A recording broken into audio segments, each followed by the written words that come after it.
అనుకుని ఉండొచ్చు, అందుకనే గైర్హాజరు అయి ఉండొచ్చు అనేది నా అభిప్రాయం అండి. సరే, ఆయన మటుకు వదిలేస్తే సార్, లోకేష్ గారు రాలేదు, రేణుకా చౌదరి గారు రాలేదు, లేదు, వెంకయ్యనాయుడు గారు రాలేదు. వాంటెడ్గా రేవంత్ రెడ్డి రావాలి, ఆయన మాట్లాడాలి, ఆ మాట్లాడింది తెలంగాణ సమాజంలో కొంచెం చర్చనీయాంశంగా మారాలి. ఈ మారటం ద్వారా తెలుగుదేశం రీఓపెనింగ్ ప్రోగ్రామ్ ఉంది ఇక్కడ, దానికి వాతావరణం ఎలా ఉంది అనేది చెక్ చేసుకోవటం కోసం దీన్ని, ఈ మీటింగు, దీనికి వచ్చేటువంటి రెస్పాన్సు, వీటన్నిటినీ బేరీజ్ వేసుకునేటువంటి పనిలో ఆయన ఉన్నాడు చంద్రబాబు గారు. ఆ వ్యూహంతోనే ఆయన గైర్హాజరయ్యి రేవంత్ రెడ్డి ప్రముఖంగా, అంటే టోటల్ డయాస్ ఆయన మీద కేంద్రీకరణ జరిగింది. అంటే మీరు అనేది ఏంటంటే చంద్రబాబు గారి స్క్రిప్ట్ రేవంత్ రెడ్డి గారు చదివారంటారా? నో, రేవంత్ రెడ్డి గారు రావాలి అని అనుకున్నాడు ఆయన. ఆయన రావాలి, ఆయన మాట్లాడాలి. ఎలాగూ స్టేజ్ ఎక్కిన తర్వాత సహజంగా సభా మర్యాద అనేది ఒకటి ఉంటుంది. ఏ వేదిక మీద నుంచి మాట్లాడుతున్నాం, అసలు ఆ వేదికని బాయ్కాట్ చేయదలుచుకుంటే బాయ్కాట్ చేయొచ్చు, లేదు వచ్చిన తర్వాత కొంత నెగిటివ్గా కాకుండా విమర్శ సున్నితంగా చెబుతూ, అలాగే వాళ్ళ వైపు నుంచి వచ్చినటువంటి కంట్రిబ్యూషన్ని ప్రముఖంగా చెప్పేటువంటి పరిస్థితిలోనే ఉపన్యాసం సాగుతుంది. అది కూడా ఆయనకు తెలుసు.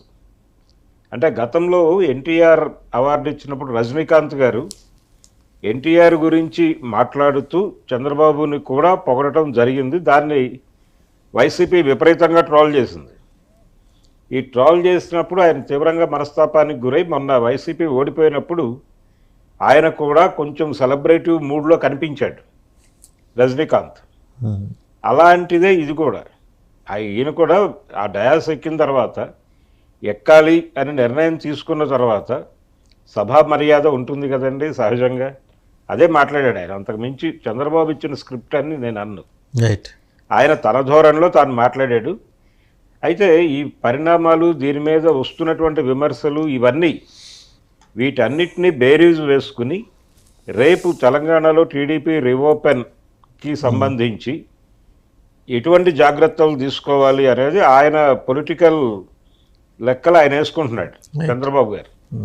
దాంతోపాటు జనంలోకి ఒక అంశాన్ని వీళ్ళు బలంగా తీసుకెళ్ళగలిగారు. ఈ సభలో రేవంత్ రెడ్డి మాట్లాడటం ద్వారా పాసం యాదగిరి గారు ఒక అంశాన్ని జనంలోకి బలంగా తీసుకెళ్ళగలిగాడు. అదేంటంటే మనం ముందు నుంచి అనుకుంటున్నటువంటి గురు శిష్య బంధం, అలాగే కాంగ్రెస్ తెలుగుదేశం కలిసి పనిచేస్తున్నాయి. ఇక్కడ కాంగ్రెస్ని వ్యూహాత్మకంగా చంద్రబాబు గారే తీసుకొచ్చాడు.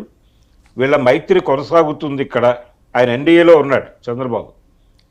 ఈ ఇమేజ్ మాటున ఇక్కడ తెలుగుదేశాన్ని రీఓపెన్ చేసి క్రమంగా ఎన్నికలకు దగ్గర పడుతున్న సమయంలో ఆయన అసలు స్వరూపాన్ని, నిజ స్వరూపాన్ని చూపించాలి. ఇలాంటి వ్యూహాలు ఉన్నాయి ఆయనకి.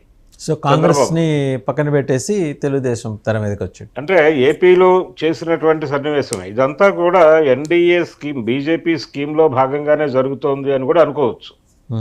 ఇది వాంటెడ్గా ఇలా జరగనివ్వండి, ఇది మంచిదే.